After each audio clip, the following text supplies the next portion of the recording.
Baik, selamat siang. Perkenalkan, nama saya Yohanes Saban, NIM 2003030113, kelas C semester 2, jurusan Sosiologi, Fakultas Ilmu Sosial dan Ilmu Politik, Universitas Nusa Cendana Kupang. Dari tempat ini, saya akan membuat video prodi dari mata kuliah teori sosiologi klasik untuk memenuhi ujian akhir semester. Dari tempat ini saya akan menjelaskan dari empat tokoh para ahli. Yang pertama, Auguste Comte. Auguste Comte lahir pada tahun 798 di Montpellier, kota di selatan Prancis, yang menjadi salah satu pusat gerakan resistensi terhadap revolusi Prancis. Comte lahir di keluarga bourgeois Katolik yang taat. Namun, masa kecilnya penuh dengan kenangan pahit disebabkan oleh kekacauan periode revolusi Prancis. Comte dikenal sebagai bapak positifme dan juga dianggap sebagai orang pertama yang mencetuskan istilah sosiologi sebagai ilmu pengetahuan modern yang mempelajari aspek sosial dari kehidupan manusia. Comte adalah tokoh sosiologi klasik awal, ideologi positifme. Comte mengusung keyakinan bahwa masyarakat dapat dipahami sesuai dengan hukum ilmu alam. Yang kedua, Karl Marx. Karl Marx dilahir di Trier pada tahun 1818.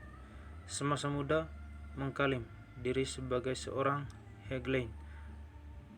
Marx banyak terinspirasi dari Hegel tentang dialektik sejarah. Doktrin mengenai materialisme sejarah banyak dituangkan dalam bukunya berjudul The German Ideology. Namun, salah satu buku yang paling berpengaruh secara politik adalah The Communist Manifesto.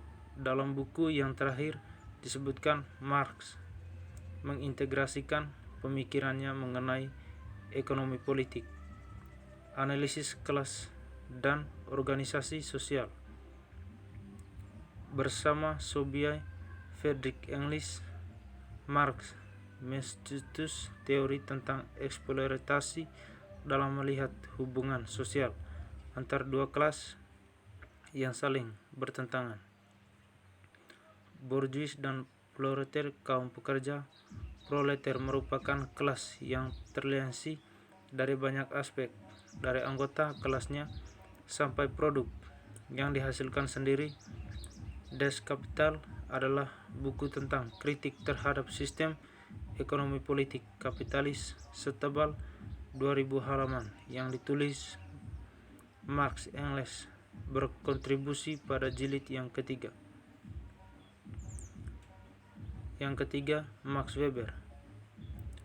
Max Weber dilahir di Erfurt, Jerman pada tahun 1864, merupakan salah satu intelektual terbesar yang berhasil melakukan komparatif studi mengenai politik, ekonomi, sosiologi, dan kultur. Salah satu kontribusi Weber pada sosiologi adalah formula menginterpretasi tindakan sosial untuk memahami dunia sosial. Menurut Weber, adopsi metodologi ilmu alam untuk memahami ilmu sosial akan selalu gagal.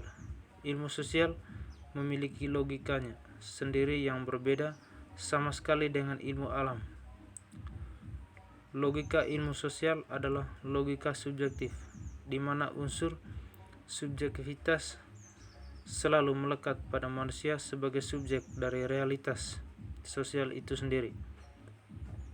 Weber mengusulkan sebuah metode yang bagaimana Verstehen atau pemahaman interpretatif terhadap tindakan sosial untuk memahami kehidupan sosial. Kontribusi lain yang juga berpengaruh besar adalah idenya tentang birokrasi Birokrasi modern menurut Weber merupakan terbentuk rasional dalam skema tipe ideal. Yang keempat, Émile Durkheim. Émile Durkheim dilahirkan di Épinal, Prancis pada tanggal 15 April tahun 858. Ayahnya seorang rabi. Durkheim pada mulanya diarahkan untuk mengikuti jejak ayahnya sebagai seorang rabi. Namun dalam karyanya ia justru mengembangkan minat pada sosiologi. Agama menjadi salah satu objek kajian dalam sosiologi yang menjadi minatnya. Kontribusi Durkheim pada sosiologi juga terletak pada aspek metodologi untuk menguatkan sosiologi sebagai sebuah disiplin modern yang ilmiah. Durkheim berpendapat bahwa masyarakat berkembang dari bentuknya yang sederhana menjadi kompleks, dari primitif ke beradab, dari solidaritas organik ke mekanik. Sosiologi yang dikembangkan Durkheim merupakan sosiologi makro, di mana gejala-gejala sosial merupakan fakta sosial yang memiliki hukum-hukum seperti hukum alam. Durkheim merupakan tokoh sosiologi klasik yang mencetuskan sosiologi sebagai ilmu sosial modern.